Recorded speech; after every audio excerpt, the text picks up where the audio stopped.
Assalamualaikum warahmatullahi wabarakatuh. Perkenalkan, di sini saya Yuda Irawan dari kelas TO 6B. Di sini saya akan menjelaskan tentang beberapa kendala dan juga peran saya di PBL untuk memenuhi nilai EAS dari praktikum telemetri. Nah, di sini sudah tertampil PBL Automatic Identification System atau AIS, Project Based Learning yang disusun oleh Yuda Irawan D4 Teknik Otomasi Politeknik Perkapalan Negeri Surabaya. Nah, untuk peran saya di tim PBL yaitu yang pertama penjelasan singkat tentang AIS. Nah, apa itu AIS? AIS adalah atau Automatic Identification System merupakan sistem tracking yang digunakan di kapal. Jadi lebih masuk ke navigasi kapal ya. Navigasi untuk kapal-kapal yang sedang berlayar. Nah, untuk setiap perangkat AIS akan membroadcast data lokasi, arah, kecepatan, atau data dinamis dan juga data identitas nama kapal, call sign, ukuran kapal, ada data statis. Nah, jadi di AIS ini ada data dinamis dan juga data statis. Nah, data statis sendiri merupakan data identitas yang terdiri dari nama kapal, call sign, dan juga ukuran kapal. Kemudian yang data dinamis, data yang terus bergerak, itu ada data lokasi dan juga data arah kecepatan. Kemudian untuk AIS sendiri juga menerima data yang di-broadcast oleh perangkat AIS yang lain. Jadi perangkat AIS yang lain ini yang dimaksudkan adalah AIS yang ada di kapal-kapal lainnya, sehingga kita bisa membaca kapal apa saja yang ada di dekat kapal kita. Nah, untuk perangkat AIS bisa menampilkan monitor HMI, plotter, atau bentuk lainnya sesuai dengan yang AIS yang kita punyai.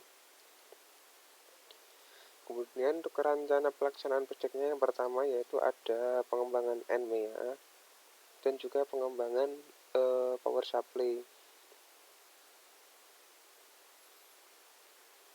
Untuk pembuatan NMEA pada AIS yang nantinya akan digunakan sebagai pengirim data elektronik laut ke perangkat kapal lainnya, contohnya perangkat AIS dan juga GPS.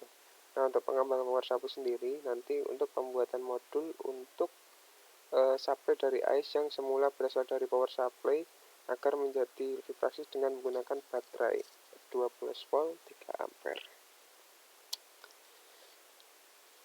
Untuk pengembangan NMEA yang pertama, pada project based learning AIS, tugas saya dan tim yang terdiri dari 3 anak berperan dalam pengembangan NMEA yang dimana pada tiap individu memiliki pembagian tugas masing-masing. Yakni untuk yang pertama saya mendesain board rangkaian NMEA, lalu saya membuat skematik dan mencari referensi untuk keberhasilan NMEA yang akan dikembangkan nanti.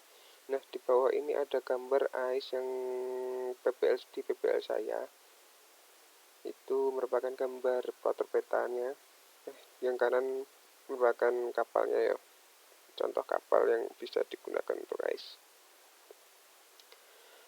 Kemudian Automatic Identification System merupakan sistem pelacakan kapal otomatis dan lalu lintas kapal. Sistem identifikasi layanan Vessel Traffic Service atau VTC adalah digunakan untuk mengidentifikasi dan mengirim atau menerima informasi. Ada 2 jenis data yang diterima.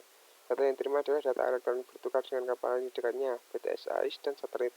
Itu lainnya adalah kapal mengirimkan data secara langsung. Informasi data kapal yang diambil dari kapal adalah berupa Maritime Mobile Service Identity atau MMSI, kemudian ada kecepatan kapal, posisi kapal, hijau dan juga lintang, ada status navigasi dan course of current atau COG dan banyak lainnya.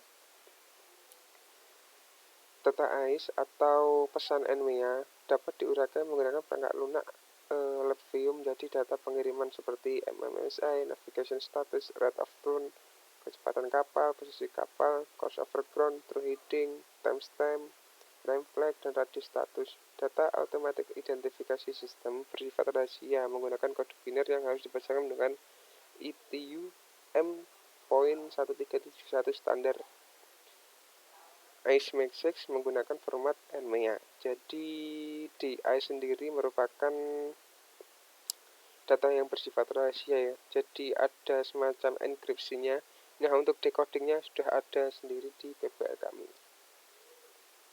Penelitian ini membahas tentang bagaimana cara penguraian data automatic identification system dengan bahasa pemrograman Python dengan format NMEA dapat diuraikan menjadi sebuah informasi yang berisi MMSI, status navigasi, rate of turn, kecepatan kapal, posisi kapal, longitude dan juga latitude, kemudian ada course of background atau COG, kemudian ada true heading, HDG, timestamp, rem flag, dan radius status. Hasil dari penguraian tersebut digunakan untuk kebutuhan statistik dan digunakan sebagai data untuk kebutuhan pembuatan sistem monitoring kapal dengan jumlah outputnya sasarannya yakni ada 6 data output plus dan minus.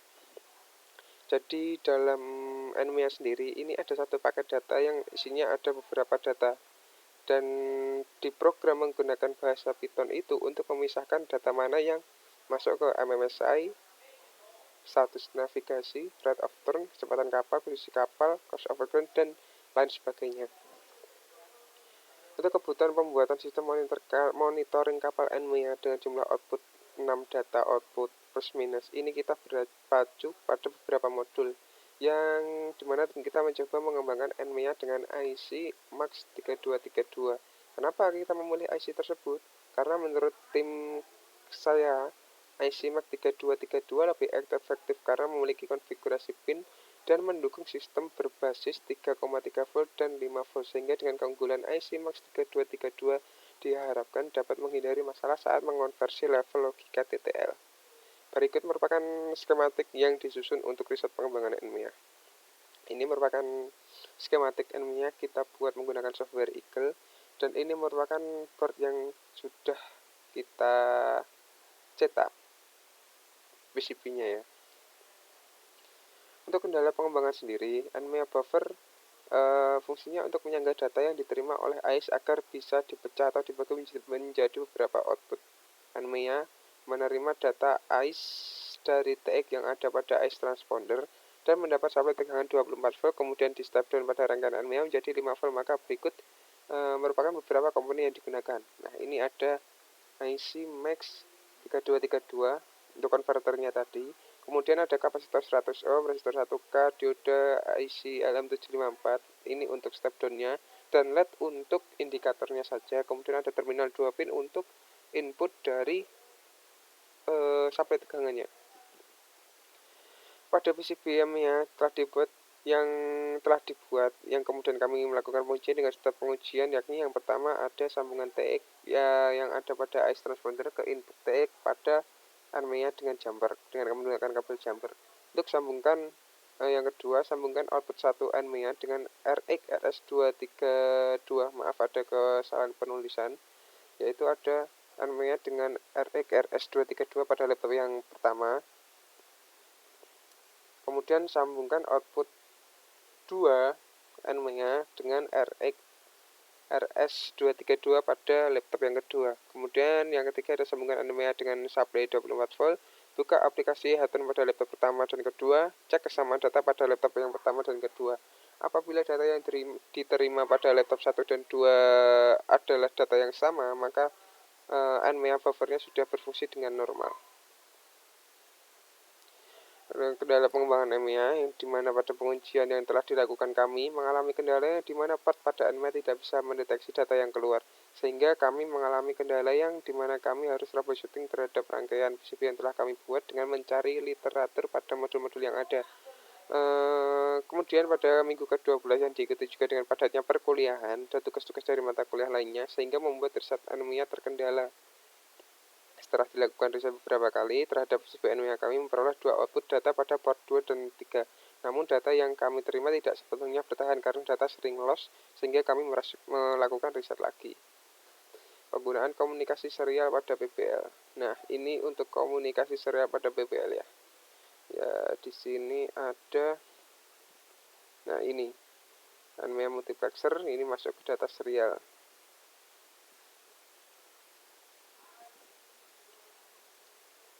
Server mencoba mendeteksi semua perangkat yang terhubung melalui USB serial dan melalui Bluetooth serial.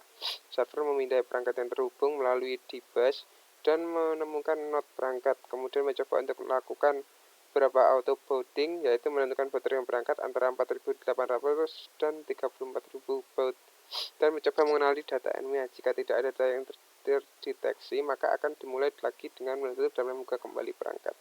Dengan cara ini, dapat mengatasi pemutusan dan menyambungkan kembali perangkat. Saya telah menghubungkan AIS VHF yang menerima data GPS dari PI dan mengirim data AIS ke sana. Jika perangkat serial Bluetooth terdeteksi AFNAV, juga akan mencoba membaca darinya, dan juga dapat mengonfigurasi perangkat untuk menampilkan data. Dengan cara ini, memiliki multiplexer NMEA. Semua data NMEA secara internal disimpan dalam antrian dan tersedia untuk keluaran.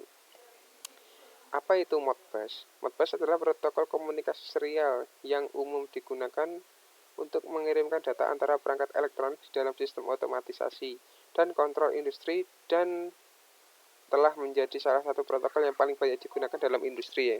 Protokol Modbus sendiri memungkinkan perangkat-perangkat di dalam sistem untuk berkomunikasi dengan perangkat lainnya melalui media komunikasi serial.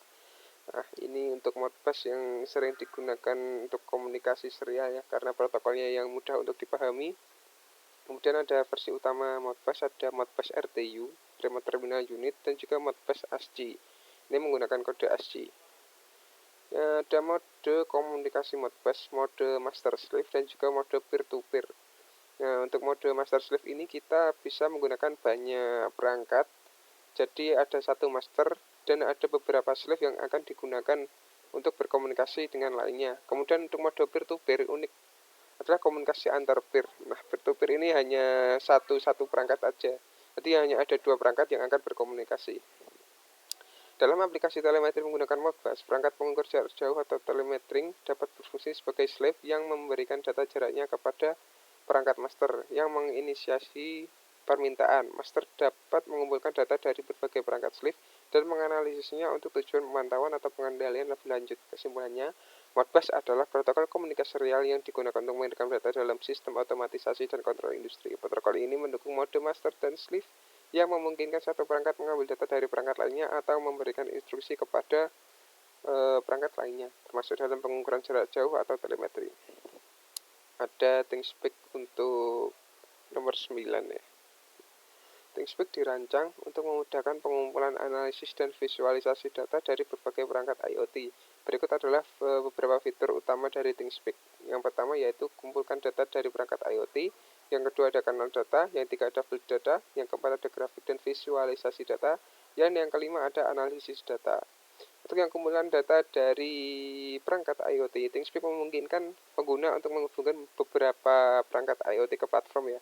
Perangkat ini dapat berupa sensor, mikrokontroler, atau perangkat lain yang menghasilkan data seperti suhu, kelembapan, tekanan, dan masih banyak lainnya. Untuk kanal data sendiri adalah data yang dikirimkan oleh perangkat IoT disimpan dalam apa yang disebut dengan channel.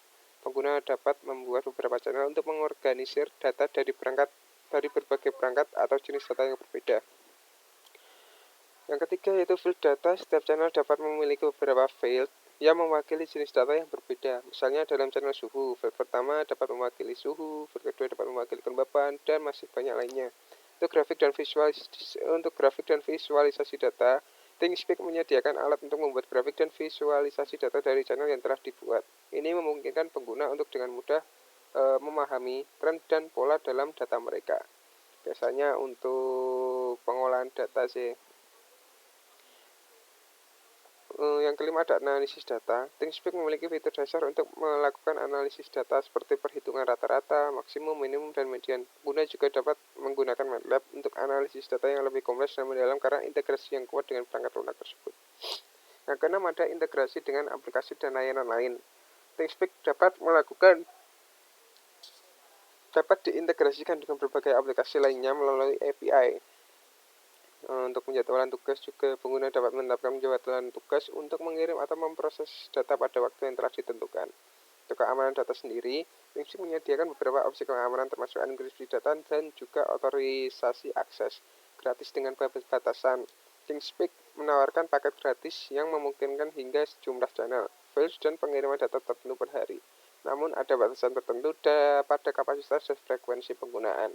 Jika ingin lebih expert lagi menggunakan ThinkSpeak, maka kita harus membayar untuk biaya langganan sendiri ya.